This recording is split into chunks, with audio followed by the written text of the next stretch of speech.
know Adam. Adam is on our podcast, Full Dive Gaming. Adam's one of the other hosts that's been with me there from the beginning. Adam is typically a Valve Index user. You've never played with any Quest. I have not. No. Not any Oculus product at all. Oh, wow. Okay, I didn't know that, actually. Yeah, so this is like the entire half of the VR world that I'm just going to experience for the first time here. Okay, awesome. Okay, I gotta say, first thing, the hand tracking is amazing.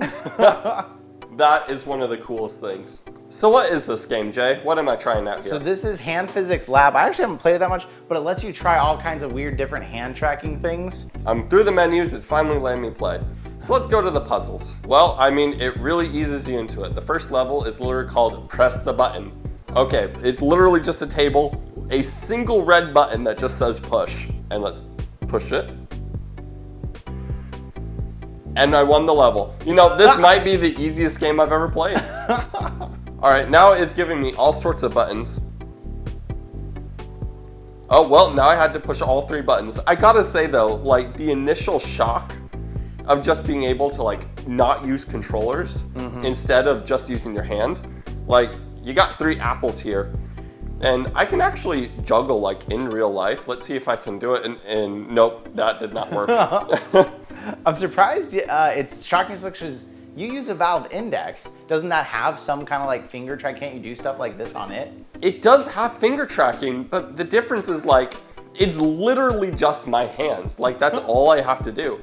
And so it's kind of this weird thing where it gives you that much more freedom as to just using my own body. And it really plays into that Quest, this idea of like, let's take it anywhere. I gotta say also, on the Quest 2, it looks really good. Yeah. I know I'm kind of spoiled with the Index and everything, but with the Quest 2, being able just to be completely wire-free, it looks real good. There's definitely some ways in which you can tell that it's maybe hand tracking still a little bit in the works.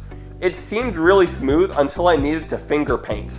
Well, and what we found, it can change your experience based on your lighting. We have a lot of lights on in here right now to light him and to make it easier to see what's going on because the lighting in this place sucks. Even people's skin tone can make a big difference. It says in this one, make sure your contrast. So if your like skin was close to the carpet or the floor, it would struggle. So it's like saying make it a high contrast if you can. So have some sort of rug that's gonna really show the hands up well.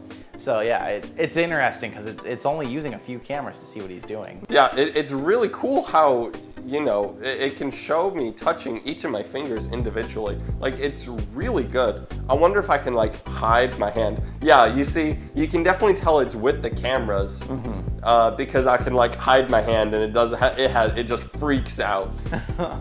So what's having you do now? Well, now I just get this, it's a press the button puzzle, except now the buttons are spinning around in a sphere. Oh, there's this little like skeleton figurine in front of me and I have to like play doll with it and put it into position. And I have to like stretch its arms into position. It's kind of weird. This game's kind of interesting where the fingers that you're moving actually matter a lot. If you wanted to go back to the menu, you hold your thumb and your middle finger together and that's how you activate the menu.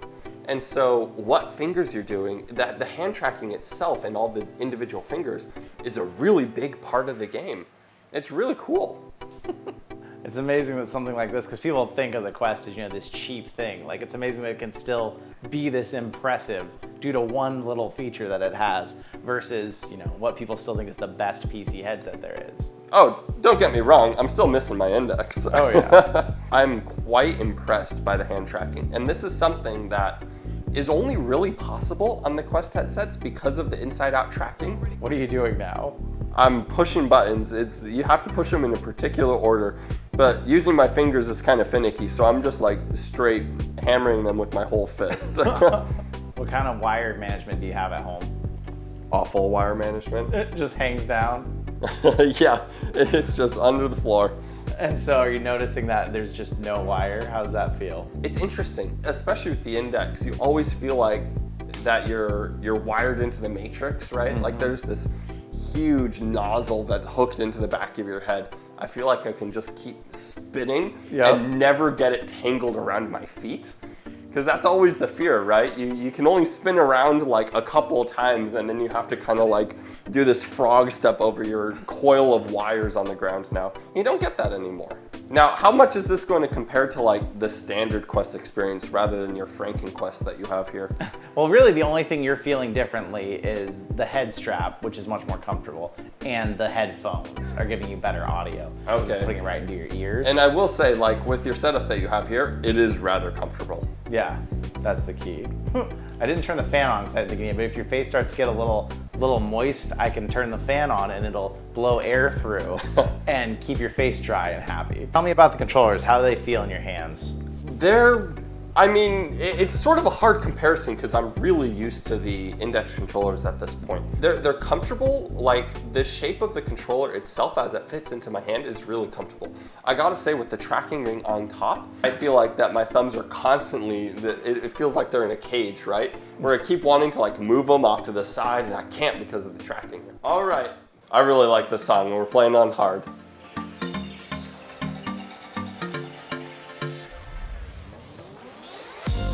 How's that wireless freedom? It feels real nice. I feel like that I'm able to move around so much smoother without the wire on the back of my face.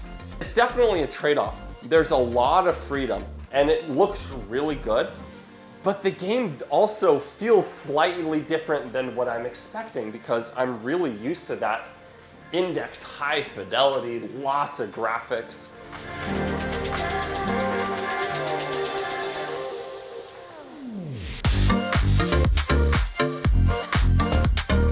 Yeah, you definitely get a lot more freedom. Something about just knowing there's no wire really enables you to just go for it. So I guess the verdict would, or the big question everyone would be asking is, you have a Valve Index, is there any reason at its price point to go get a Quest 2 as well? 100% yes. 100% yes. I mean, well, let's put it this way. We are halfway across the country, and I'm still able to play my favorite VR game, one of my favorite VR games.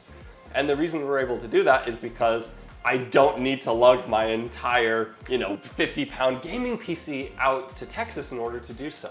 So is there a spot for the Quest 2? 100%.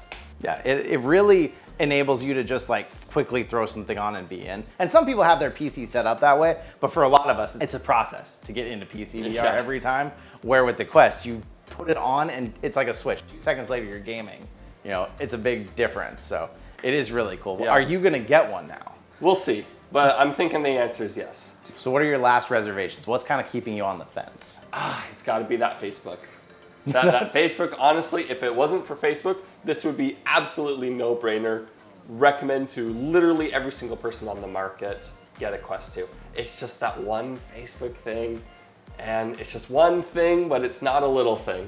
Would you pay the $800 to get the non-Facebook one? Have you heard about that? I have not. They said they would sell them not needing Facebook, but they're $800 if you get them that way. Well, hey, I'm glad you got to test it out. It's really awesome. The Quest 2 is cool. Obviously, you have to have a Facebook account though, which is horrible. It's quick VR anywhere on the go, and for a lot of people, it's becoming their main headset. It's actually become the top one on Steam even, by far. Yes.